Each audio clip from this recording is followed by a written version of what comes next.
Hello, my name is Joanne Anderson, and I'm a business analyst for a direct marketing company.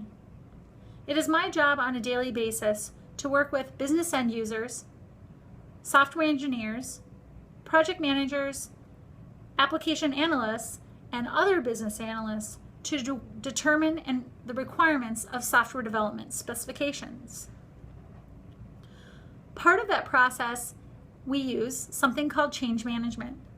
Change management is extremely important as it provides us with a roadmap to the next stage that we go to when one thing is done.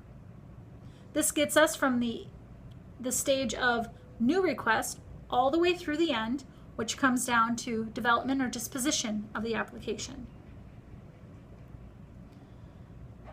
As once said by Connolly, planned change management allows you to include specific tasks and events that are appropriate for each stage in the change management process. So to help us with that today, I've created an easy to read and easy to understand flowchart. That flowchart will take us through the different processes within change management.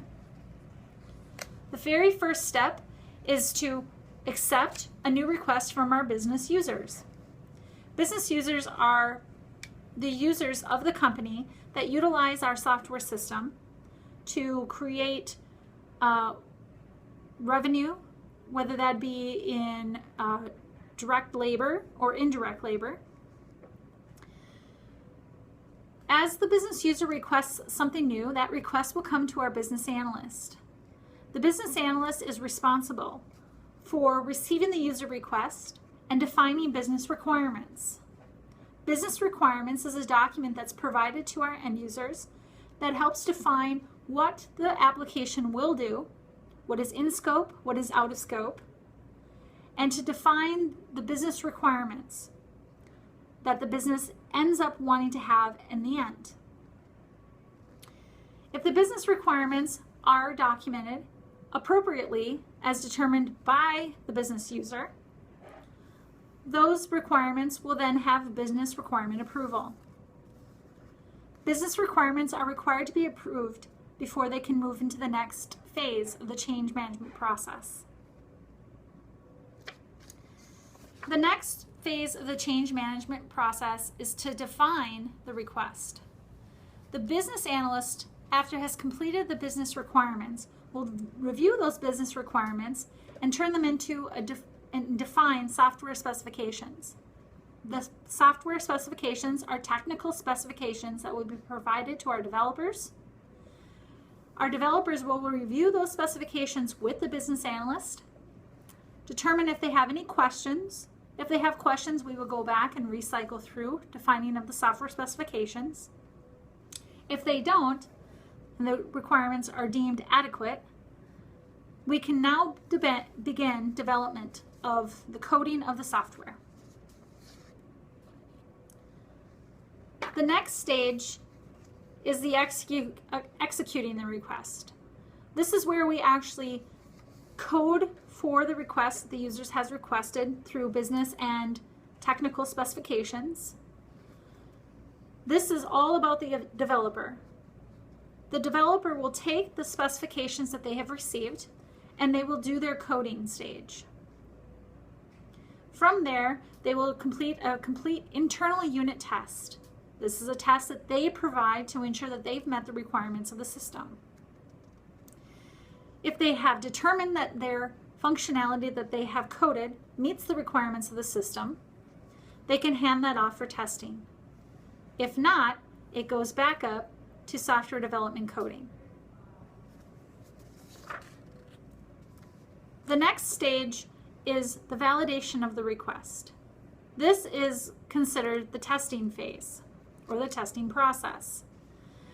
Upon completion and unit testing, the developer will pass it off to the business analyst. The business analyst will receive the request that testing is required and is now available. They will test the functionality and usability of the system and determine if it is performed as required by the business users. If it is not performing the way it is, and we do find defects or bugs within the program, we will cycle those back to the developer to complete coding changes and recomplete the internal unit testing.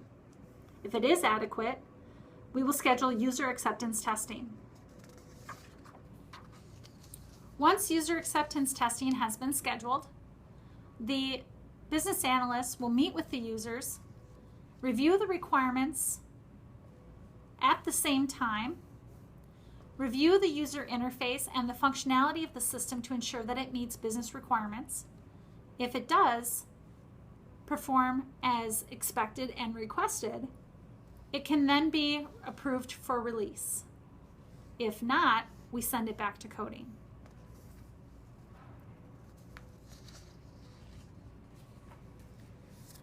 This presentation has been delivered to you by me, Joanne Anderson.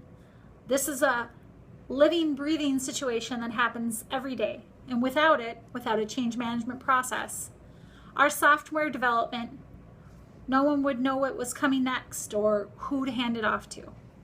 It's critical to ensure that we make and we keep to a schedule. And the change management process of software development allows us to do that. Thank you for your time today. I hope it was beneficial. I appreciate you taking the time out of your day to come and sit with me and learn something new. I wish you a wonderful evening. Thank you and have a great night.